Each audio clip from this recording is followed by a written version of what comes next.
호영입니다. 지난 시간에는 짤로 재미있는 시간을 보냈으니까는 이번 시간은 논문 하나를 가지고 한번 이야기해봐요. 제가 들고 나온 논문은 팩토라이제이션 머신이라는 것인데요. 이 논문의 내용보다는 이 논문 안에서 어떤 이루어지는 플로우들이 머신러닝을 공부하거나 관심 있는 사람들이 알면은 좋을 것 같더라고요. 그래서 그 부분에 대해서 한번 이야기를 해보고요. 논문 자체에 관심이 있으시면은 이 논문은 그냥 찾아서 보시면 될 것 같아요. 이 팩토라이제이션 머신이 뭐냐면은 추천 알고리즘 중에 하나거든요. 요즘에 뭐 많은 사이트들이 추천 알고리즘을 운영하고 있죠. 뭐 유튜브도 그렇고 뭐 아마존이나 뭐 넷플릭스도 그렇고 뭐 음악 사이트들도 마찬가지고요. 우리가 생각하는 이상으로 추천 알고리즘이 많이 사용되고 있습니다. 그 중에 하나의 방법이고요.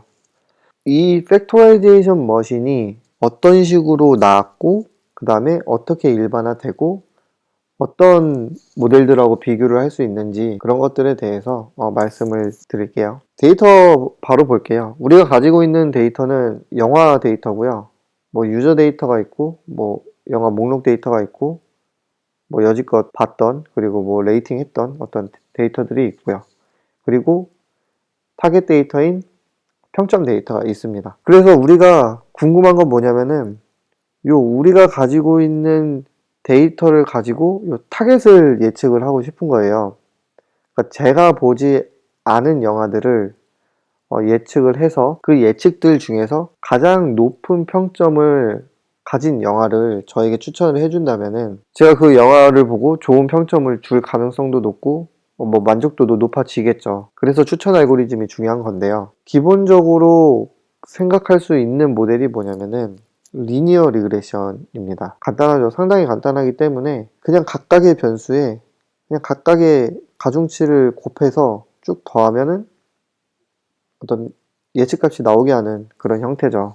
그래서 선형적인 형태고요. 이 리니어 리그레션의 장점은 뭐냐면은 당연히 식이 간단하기 때문에 뭐 계산이 뭐 엄청 빠르고요. 하지만 단점은 각각의 변수의 어떤 인터랙션을 고려할 수 없다는 겁니다. 예를 들어서 x1과 뭐 x6가 관련이 있는 어떤 데이터면은 이 예측식에다가 반영을 해줘야지 좀 더 좋은 예측값이 나올 수 있잖아요. 그런데 이제 그런 것들이 고려가 안 돼 있다는 거죠. 그래서 이 식에다가 인터랙션을 고려를 해주고 싶은 겁니다. 그래서 어떤 식으로 식을 바꿨냐면요. 뒷단에다가 인터랙션을 두 변수의 곱으로 표현을 했어요. 곱으로 표현했고 그 다음에 각각의 변수들의 인터랙션의 어떤 정도가 다를 거 아니에요. 그래서 그 정도를 가중치로 표현을 한 겁니다. 가중치는 몇 개냐면은 x의 어떤 벡터의 길이가 n개라고 했을 때 요놈은 n by n 행렬이 되겠죠. 그래서 n by n 행렬이 되겠고요. 우리가 시그마를 i 플러스 1번째부터 더한 것은 일단은 xi, 즉 같은 변수들끼리는 인터랙션을 고려하지 않겠다는 얘기고요. 그 다음에 xi, xj나 xj, xi나 같은 관계이기 때문에 그 반쪽만 고려하겠다는 거죠. 즉 a와 b와의 관계, b와 a와의 관계 같은 것이기 때문에 그것들을 한쪽만 계산하겠다는 의미가 되겠습니다. 그럼 여기서 알 수 있는 것은 이 W라는 애는 시메트릭 매트리스다.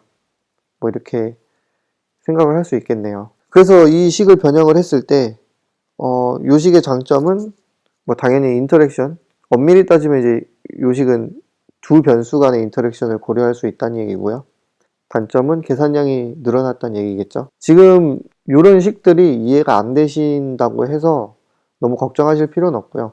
지금 이 플로우를 보시면 될 것 같아요. 처음에 우리가 예측을 하고 싶은데 어떻게 예측을 할 거냐, 리니어 리그레션으로 한번 예측을 해보자 라고 했는데 이 리니어 리그레션 모델의 단점이 뭐지? 단점이 뭐지라고 생각을 했을 때 인터랙션이 반영이 안 됐구나. 그러면 인터랙션을 한번 반영해보자 라는 거고요. 그 다음에 인터랙션을 반영을 해봤더니 계산량이 늘어났어요. 그러면 이 계산량을 또 줄여주고 싶은데 다행히 또 줄일 수 있는 겁니다. 그래서 수학을 알면은 이 연산량을 줄일 수 있는데요. 그래서 제가 예전에 수학을 뭘 해야 되는지에 대해서 말씀드린 영상이 있는데요. 그 부분에 대한 내용들이 여기 있습니다. 매트리스 계산이라던가 매트리스 어떤 성질들을 알면은 많은 도움이 됩니다. 그래서 뭐 이 W라는 행렬은요, 시메트릭이고 그 다음에 파지티브 세미 데피닛인데요. 그래서 이 W라는 애를 이런 식으로 분해를 할 수가 있습니다. 그럼 이 분해를 하게 되면 뭐가 좋냐면은 기존의 W라는 애를 관리를 하려면은 엘레멘트가 n 곱하기 n개, 그러니까 n 제곱개를 관리를 해야 되거든요.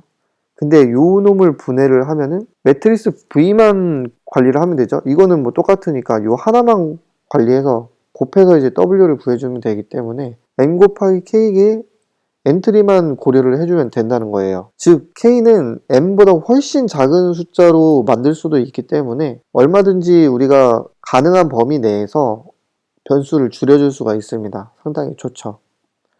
그래서 벌써부터 파라미터 관리하는 개수부터 줄어들었죠. 그 다음에 이 파지티브 세미 데피닛이라는 것은 설명을 제가 안 드렸는데 이거는 꼭 개인적으로 찾아보시는 것을 추천드려요. 워낙 자주 나오는 개념이기 때문에 추천드리고, 이 파지티브 세미 데피닛 정의와 동치인 어떤 녀석들이 있거든요. 뭐 모든 아이겐밸류가 0보다 크거나 같다라던가 뭐 이제 기타 등등이 있는데 그것들을 한번 꼭 보시면은 좋을 것 같아요. 그래서 기존의 식에서 약간의 시그마 트릭을 이용해 가지고 열심히 계산을 합니다. 연산량이 줄어드는 어떤 형태로 우리가 바꿀 수 있다라는 얘기고요. 당연히 뭐 여러 타스크들에서 쓸 수 있고요. 다시 여기까지 정리를 해보면은 문제를 푸는데 리니어 리그레션으로 풀어서 그 리니어 리그레션에다가 인터랙션 텀을 넣어서 좀 더 모델을 고도화시켰고, 그 다음에 인터랙션 텀을 넣은 놈은 계산량이 많기 때문에 선형대수 지식을 이용해서 계산량을 줄였고요. 계산량을 줄여놓은 어떤 식을 보니까는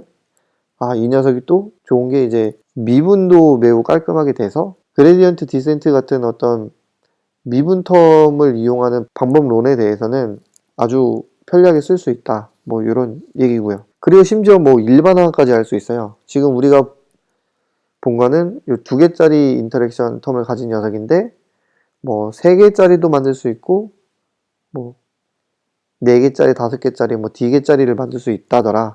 뭐 이런 얘기입니다.